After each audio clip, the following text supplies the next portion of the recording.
Hello and welcome to Media7. I'm Russell Brown. New Zealand has a new chief censor. Dr. Andrew Jack replaces Bill Hastings, who resigned last year, closing another chapter in the official history of censorship. We'll talk to Andrew Jack in the show, but first, Sarah Daniel looks back at a history that has been uneven and sometimes unedifying. The first book ever banned in New Zealand was The Butcher Shop by Jean Devaney. It had extramarital affairs, left-wing politics and meat. The story of what we've been allowed to read, view or listen to has been the subject of scrutiny from 1858, when customs were given the task of deciding what was indecent and what was obscene. The bits chopped out of books, film and television reflect our changing social mores. But if censorship begins anywhere, it begins with war. Back in 1917, official New Zealand war artist George Edmund Butler was dispatched to France. He did this sanitised version where he wasn't allowed to paint what he returned to paint a year later, the brutal reality of war. D.H. Lawrence wrote Lady Chatterley's Lover in 1928, but New Zealanders wouldn't be able to see it until 1960. Scandalous. In 1967, men and women watching the film Ulysses were segregated in case the wives were embarrassed by the content. The Moral Rangers were on a bit of a roll in 1960 because Vladimir Nabokov's Lolita was labelled indecent and banned from New Zealand. The 70s might have heralded a new freedom, but it was Sodom and Gomorrah as far as Patricia Bartlett was concerned. In 1976, Goodbye Pork Pie was slashed for this. Actually, I'm still a virgin. Thinking people are very concerned over New Zealand's moral pollution. It's probably just as well Patricia Bartlett never got to see this. Bloody Catholics. Oh, bullshit. Dead shit. You slappy shit. Mongrel. Piss off. Bloody right. Piss off. We'd never have heard the end of it. Sarah Daniel there. But these days there's a new front in the war of words, video games, which summon the sort of editorial sermonising once attracted by comics and Hollywood films. In America, game makers have to fill in a questionnaire designed to rat out questionable material in every new title. A computer program then decides on the rating. Jose Barbosa looks at how it's done in New Zealand. So what gets the American video game censors sweaty? The questionnaire gets right into the nitty-gritty of a game. Amongst questions about violence or sex, it also wants to know if there are depictions of bodily functions used for humorous purposes. It also wants to know if there is, quote, flatulence with depictions of flatulence cloud, and if there are whimsical depictions of feces, otherwise known here as poo coils. What am I, a chimpanzee? But how do we classify video games here in New Zealand? They do have to be classified and rated, but there are two exceptions. One is if they have been classified as unrestricted in Australia or in Britain, they don't have to be formally submitted to the Office of Film and Literature Classification for classification in New Zealand. And two, they just get the same label or the nearest label as possible to the Australian or British label put on it before distribution. Some games do need to be reclassified. The Nintendo 3DS game Dead or Alive Dimensions was on sale here with a PG rating, until members of the public complained. The system where products can come in from Australia and simply go to market without being separately viewed by this office was based on an assumption that the values and attitudes in Australia are the same as in New Zealand, and in my view they're not. Oh, that was sweet. That was quite nice. Managed to decapitate that zombie. Obviously you want to try and survive, so that is why I'm applying the shovel multiple times to that person. Well, all of our games that we classify here have to first go through a gateway criteria, so that may be sex, horror, crime, cruelty or violence. Most video games you'll find will have violence or horror in them, and we're looking for the extent, manner and degree of how these are presented in the game and how much you can interact with those features. That dude's head just came right off, which was pretty awesome, by the way. Thank you. That was cool.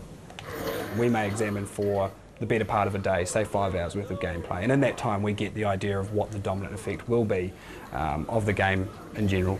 We took out the other guy as well. That's quite nice. Oh, look out. Oh. Slight bit of trouble.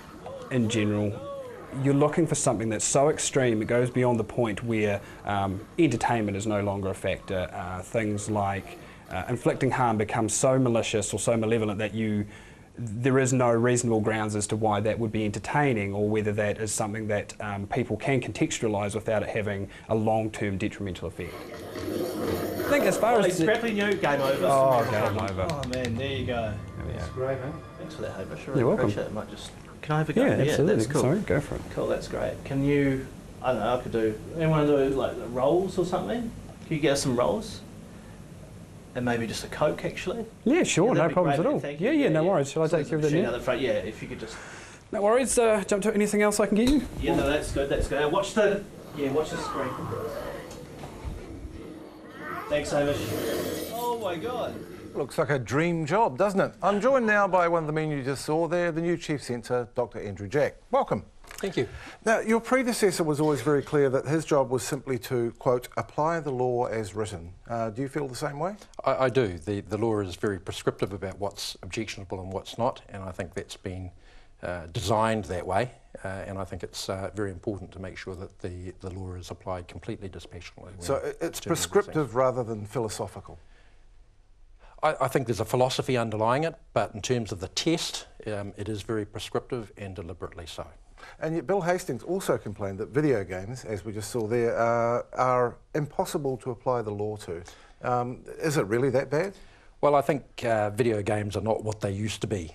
When I was a youngster, they had things like Pac-Man, and clearly the amount of sex, horror, crime, cruelty or violence that you can elicit out of a Pac-Man game is pretty limited.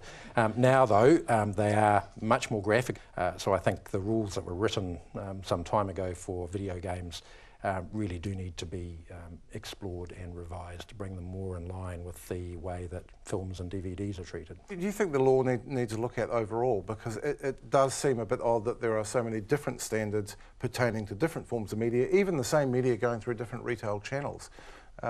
Is there a way of tidying that up?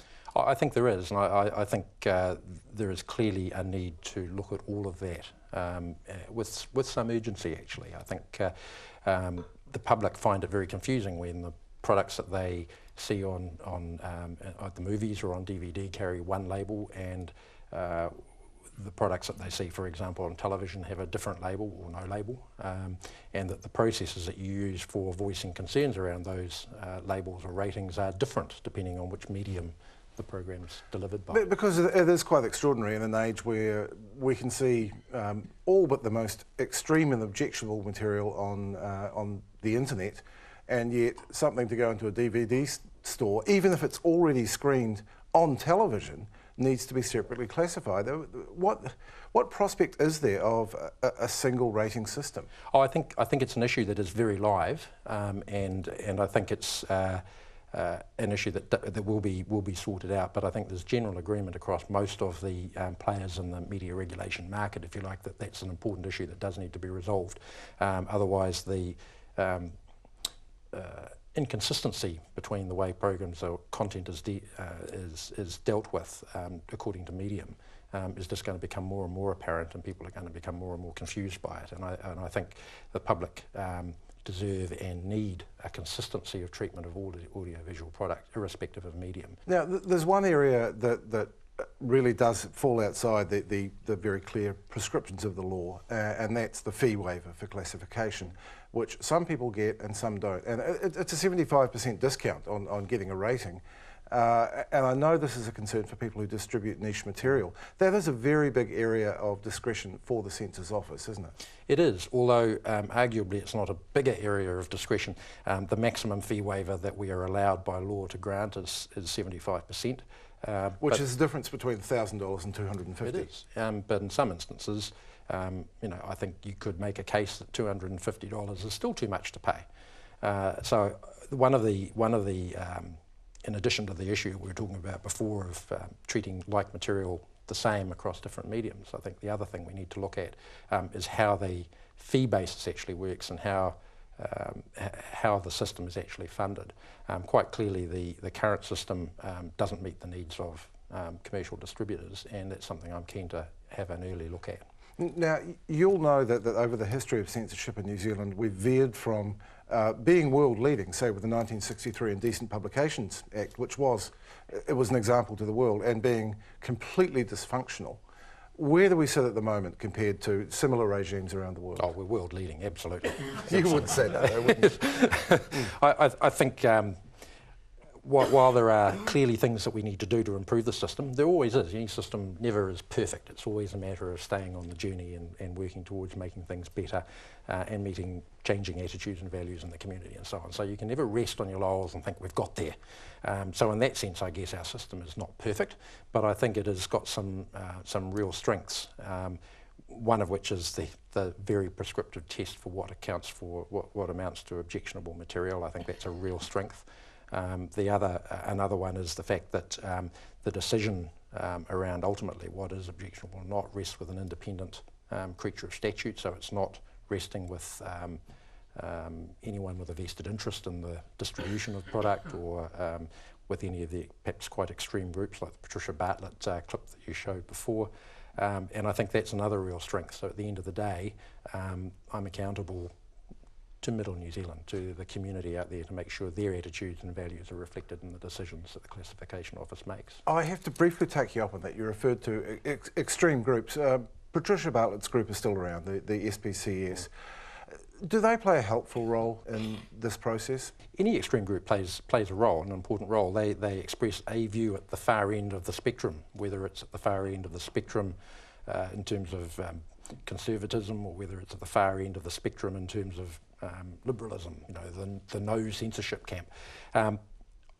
One of the important roles that the office plays is to try and mark out the middle ground and make sure that no extreme group at either end of the spectrum actually ends up dominating the system. But the extreme groups do play a really important role. They express a view, albeit perhaps one that's right out there at the margins, and they help in that sense for us to define where the middle ground is and where most New Zealanders think we should be. Well, let's hope we can simplify that middle ground as promised. Dr. Andrew Jack, thank you. After the break, if we legislate to make student unionism voluntary, what happens to the long tradition of student media?